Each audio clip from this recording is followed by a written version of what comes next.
Iran America मामलात में मोहसिन नकवी साहब ने जो ईरान का दौरा किया और वहाँ मसूद पेज़ेश्कियान से उनकी मुलाकात हुई, कालिबॉफ से उनकी मुलाकात हुई, उससे लगता यह है कि कुछ शायद मामलात में 1-2 इंच आगे पेशरफ्त हुई है, लेकिन हतमी तौर पर अभी ये कहना कि दोनों फ़रीक़ैन रज़ामंद हो गए हैं, काफ़ी उससे फासले के ऊपर हम खड़े हैं। 5-5 नई तजावीज़ मीडिया के ऊपर रिपोर्ट हो रही हैं। उन मीडिया के रिपोर्ट्स के हवाले से अगर हम ये कहें कि दोनों ने थोड़ी बहुत फ्लेक्सिबिलिटी दिखाई है तो वो बेहतर होगी बात, लेकिन दोनों रज़ामंद हो गए हैं किसी एग्रीमेंट पर और अभी उसमें काफ़ी फासला है।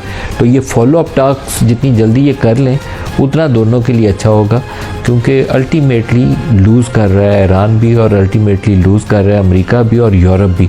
और इंटरनेशनल ऑयल मार्केट की प्राइसेस आप देखें तो $110 के करीब ब्रेंट है और $105 के करीब इस वक्त WTI है।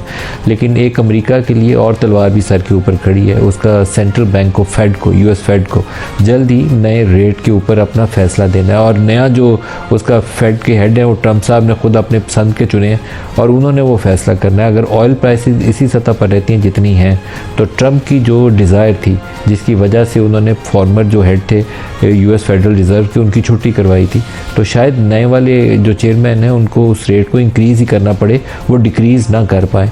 तो एक नया political crisis with in US से वो भी स्टार्ट कर सकता है इंटरेस्ट रेट हाइक की वजह से। इन्फ्लेशनरी प्रेशर्स हो तो सेंट्रल बैंक एक ही तरीके से रिस्पॉन्ड करते हैं। तो आज के प्रोग्राम में इस इशू पर भी बात करेंगे।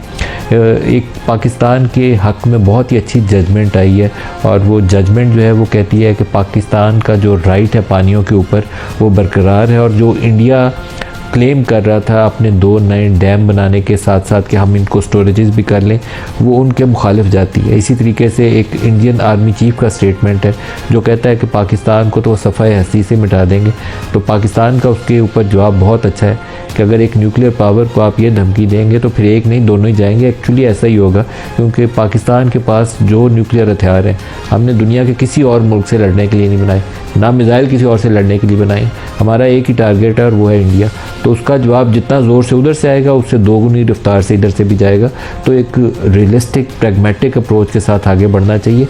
वो जंगी जुनून के साथ कोई जीत नहीं सकता।